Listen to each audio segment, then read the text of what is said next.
warahmatullahi wabarakatuh. Saya perwakilan dari kelompok 5 yang beranggotakan Ervin Hoirunisa, Hasbiah Rahmanisa, Dini Nur Aziza, Risma Herliana, Muhammad Faisal Nurfadila, Wulan Rosdiana, Putri Despayanti Nurfadila, Nidia Widianti, dan Siva Aulia akan mempresentasikan rencana pembuatan bioteknologi yang akan kelompok kami kerjakan. Rencana pembuatan bioteknologi yang akan kelompok kami gunakan yaitu ada di 5 bidang. Yang pertama di bidang bioteknologi pangan, yang kedua di bidang bioteknologi pertanian, yang ketiga bidang biologi lingkungan, yang keempat bidang teknologi kesehatan, dan yang kelima adalah bidang bioteknologi energi. Bioteknologi pangan, manisan kulit semangka, kemudian nama produknya SWS atau Sweet Watermelon Skin, kemudian prinsip atau teori yang digunakan itu pengawetan, dan PIC-nya saya sendiri Muhammad Faisal. Kemudian ada alat dan bahan, yaitu alatnya pisau, talenan, panci, dan kompor, sedangkan bahan kulit semangka, gula pasir, kapur sirih, air, pewarna makanan, dan asam citrus. Yang selanjutnya ada teori. Semangka merupakan salah satu buah yang banyak digemari oleh masyarakat dari berbagai kalangan usia. Buah semangka memiliki kandungan vitamin A, vitamin B, vitamin C, vitamin B12, vitamin D, magnesium, kalsium, dan zat besi yang dibutuhkan oleh tubuh. Umumnya masyarakat hanya mengkonsumsi daging buah semangka yang berwarna merah, sedangkan untuk daging buah berwarna putihnya itu dibuang. Masyarakat menganggap daging buah semangka yang berwarna putih sebagai bagian buah yang tidak memiliki manfaat karena tekstur yang keras dan tidak memiliki rasa. Jika dilihat dari kandungan gizi, daging buah berwarna putih memiliki kandungan gizi dan manfaat yang lebih banyak. Kemudian penerapan pengolahan pangan dengan menggunakan teknologi yang tepat, daging putih buah semangka dapat dimanfaatkan untuk berbagai keperluan, salah satunya yaitu manisan. Teknologi pengolah pembuatan manisan kering kulit buah semangka dilakukan dengan penambahan bahan pembentuk tekstur dan rasa, yaitu dengan penambahan gula dan mengurangi kandungan air yang cukup banyak melalui proses pengeringan. Proses pengeringan buah semangka bertujuan untuk mengurangi kadar air pada manisan semangka sehingga aman untuk disimpan lama dan disukai secara organoleptik. Kemudian ada cara pembuatan. Yang pertama, siapkan kulit semangka yang sudah dikupas. Cuci kulit semangka yang sudah dikupas dengan air bersih. Potong kecil-kecil sesuai ukuran yang diinginkan. Siapkan kapur sirih, kemudian larutkan dengan air secukupnya. Kemudian rendam potongan kulit semangka ke dalam air kapur sirih selama 1 jam. Rendam kembali menggunakan air biasa. Kemudian rebus potongan kulit semangka ke dalam air mendidih selama 3 menit. Nah, setelah 3 menit, tiriskan kembali potongan kulit semangka. Setelah ditiriskan, campurkan potongan kulit semangka dengan gula pasir secukupnya dan aduk sampai merata. Potongan kulit semangka yang sudah dicampurkan dengan gula pasir, diamkan selama 5-10 menit. Apabila menginginkan hasil warna yang menarik, bisa ditambahkan pewarna makanan sesuai keinginan. Diamkan selama 1 hari di suhu ruangan dan ditutup rapat. Setelah 1 hari, pisahkan air yang masih tersisa. Kemudian rebus, panaskan dalam teflon sisa air yang sudah berwarna. Setelah mengental, tambahkan sejumput asam citrun untuk penambah perasa makanan agar ada rasa sedikit asam. Setelah mengental, siramkan wadah yang berisi potongan kulit semangka yang sudah jadi, kemudian aduk rata. Lakukan pemanasan air gula selama 3 hari berturut-turut. Nah, setelah 3 hari, manisan kulit semangka sudah siap untuk dikonsumsi atau didistribusikan. Di sini kita akan mengambil limbah telur untuk dimanfaatkan sebagai pupuk organik. Maka judul yang akan kita ambil itu pemanfaatan limbah cangkang telur sebagai pupuk organik cair. Nah, adapun prinsip dan teori yang kita ambil yaitu menggunakan metode fragmentasi yang memanfaatkan mikroorganisme berupa bakteri. Nah, di mana di dalam cangkang telur ini juga mempunyai banyak nutrisi, yaitu dinyatakan bahwa dalam beberapa referensi sebanyak 97% kalsium terkandung di dalam cangkang telur ini. Nah, tingginya kandungan kalsium tersebut diketahui bahwa kalsium karbonat yang sangat baik sebagai bahan baku pembuatan pupuk. Nah, dan dapat menaikkan pH dan media tanah dan air juga. Nah, lalu menambah bahwa 5 cangkang telur ini juga mengandung CaCO3 sebesar 97%, 3% fosfor, dan 3% magnesium. Dan ada bahan lainnya seperti natrium, kalium, seng, mangan,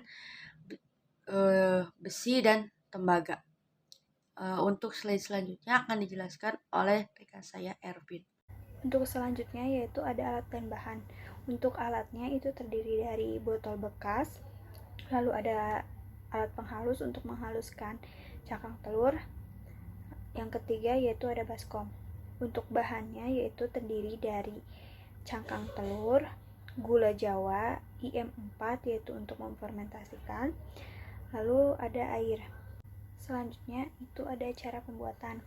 Yang pertama yaitu bersihkan cangkang telur yang akan dibuat pupuk. Lalu yang kedua yaitu sterilkan cangkang telur dengan memasukkannya ke dalam air panas. Lalu yang ketiga yaitu keringkan cangkang telur dengan cara dijemur. Yang keempat yaitu tumbuk cangkang telur hingga menjadi serpihan yang halus.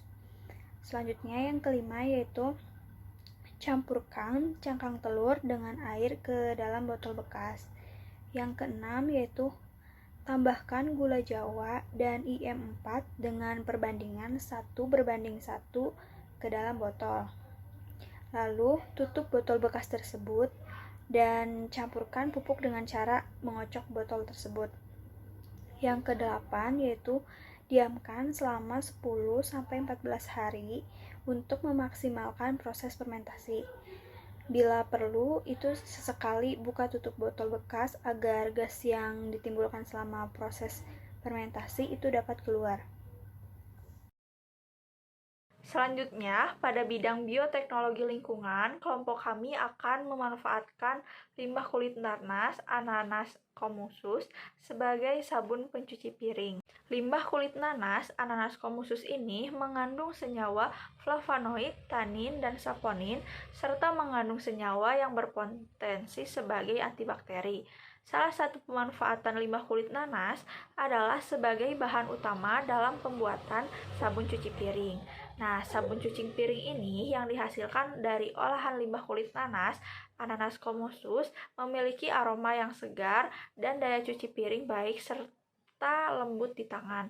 Nah, sabun cuci piring ini juga termasuk implementasi bioremediasi dari bidang bioteknologi lingkungan yang menggunakan mikroorganisme seperti jamur dan bakteri.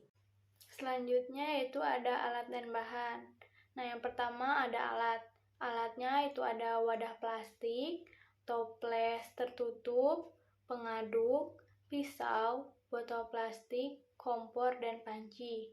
Selanjutnya ada bahan. Bahannya itu ada yang pertama kulit nanas, jeruk nipis, Texapon, NaCl, Aquades, pumbuster, sodium atau natrium sulfat, EDTA, dan pewarna. Nah, selanjutnya ada cara pembuatan. Pertama, cuci bersih kulit nanas dan iris jeruk nipis. Nah, setelah dibersihkan, kulit nanas dan irisan jeruk nipis tersebut direbus kurang lebih 30 menit. Kemudian masukkan Texapon dan natrium sulfat ke dalam wadah, lalu aduk hingga rata. Setelah itu, masukkan rebusan air kulit nanas dan irisan jeruk nipis tadi ke dalam wadah yang berisi Texapon, lalu aduk lagi hingga rata. Setelah itu, campurkan pumbuster sebanyak 10 ml, lalu aduk lagi hingga rata. Kemudian, masukkan ekstrak jeruk nipis, pewarna, NaCl, dan EDTA, lalu aduk lagi hingga rata. Dan terakhir, tutup toples dan diamkan selama kurang lebih 24 jam hingga busa menghilang. Selanjutnya adalah bioteknologi dari bidang kesehatan. Kita melakukan pemanfaatan dari daun sirih sebagai bahan untuk pembuatan hand sanitizer.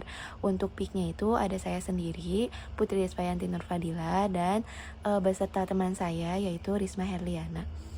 Baik, di sini ada pun prinsip dan teori yang kami gunakan, yaitu penggunaan bahan hand sanitizer berbahan antiseptik alkohol memiliki efek samping, yaitu dapat melarutkan lemak dan sebum pada kulit. Alkohol juga mudah terbakar sehingga dapat mengiritasi kulit. Oleh sebab itu, alternatif formulasi hand sanitizer yang aman bagi kesehatan untuk meminimalisir meningkatnya dampak negatif yang ditimbulkan akibat efek dari bahan kimia serta meningkatnya minat masyarakat terhadap kembali lagi ke bahan alami, yaitu back to nature, yaitu bahan alami yang lebih aman dan mudah diperoleh, oleh salah satunya yaitu daun sirih. Daun sirih juga mengandung minyak atsiri sebesar 1-4,2% dan senyawa fenol beserta turunannya seperti hidroksikafikol, kafibetal, estragiol, eugenol, metilegenol, karfokrol, tarpen, sekuiterpen, fenilpropan, dan tanin. Nah, kafikol ini memiliki aktivitas sebagai bakterisida 5 kali lebih kuat dibandingkan dengan fenol. Daun sirih juga diketahui memiliki antibakteri terhadap beberapa jenis bakteri, beberapa bakteri yang dapat dihambat pertumbuhannya oleh senyawa yang terdapat di daun sirih ini antara lain seperti Escherichia coli, Salmonella, dan sebagainya. Alat yang harus dipersiapkan untuk membuat hand sanitizer alami yaitu 1. Kompor, yang kedua 2 buah panci, yang ketiga gelas ukur, keempat botol spray, kelima pisau, dan yang keenam itu saringan.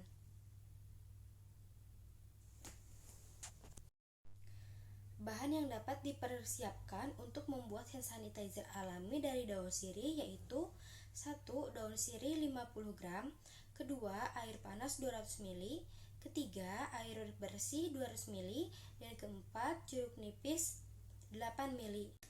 Cara pembuatan hand sanitizer alami dengan daun sirih. Pertama, cuci 50 gram daun sirih hingga bersih.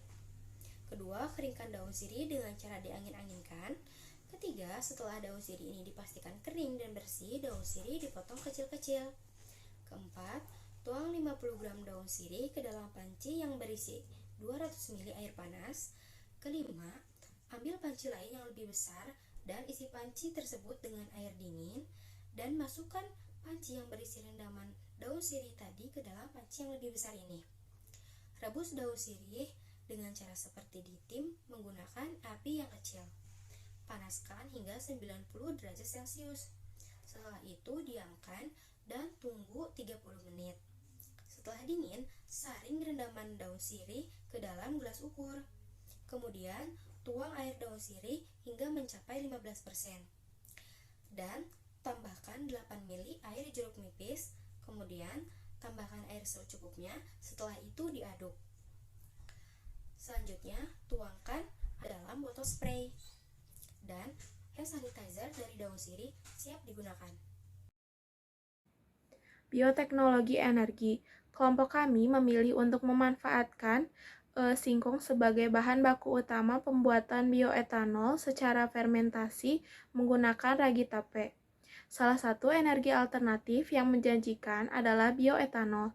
Pengertian bioetanol itu sendiri adalah etanol yang bahan utamanya dari tumbuhan dan umumnya menggunakan proses fermentasi. Etanol atau etil alkohol atau C2H5OH merupakan cairan bening yang tidak berwarna dan terurai secara biologis atau biodegradable. Kadar toksinitas rendah dan tidak menimbulkan polusi udara yang besar jika terjadi kebocoran. Etanol yang terbakar akan menghasilkan karbon dioksida atau CO2 dan air.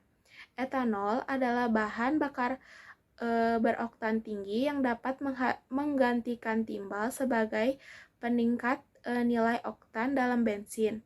Dengan mencampur etanol dan bensin akan mengoksigenasi campuran bahan bakar tersebut sehingga dapat terbakar lebih sempurna dan dapat mengurangi emisi gas buang seperti karbon monoksida atau CO. Singkong merupakan jenis umbi-umbian daerah tropis. Potensi singkong di Indonesia cukup tinggi, maka dari itu dipilihlah singkong sebagai bahan baku utama pembuatan energi alternatif. Selain itu, kandungan pati dalam singkong yang tinggi sekitar 25-30% sangat cocok untuk pembuatan energi alternatif seperti bioetanol. Melihat potensi tersebut, peneliti melakukan percobaan pembuatan bioetanol dari singkong secara fermentasi menggunakan ragi tape. Digunakan ragi tape karena ragi tape sangat komersil dan mudah didapat. Adonan di dalam ragi tape bersifat amilolitik, kuat, dan dapat menurunkan pangkat sebagian besar karbohidrat dan diuraikan ke dalam gula-gula yang sederhana. Lalu diuraikan lebih lanjut oleh ragi-ragi hingga akan menghasilkan alkohol.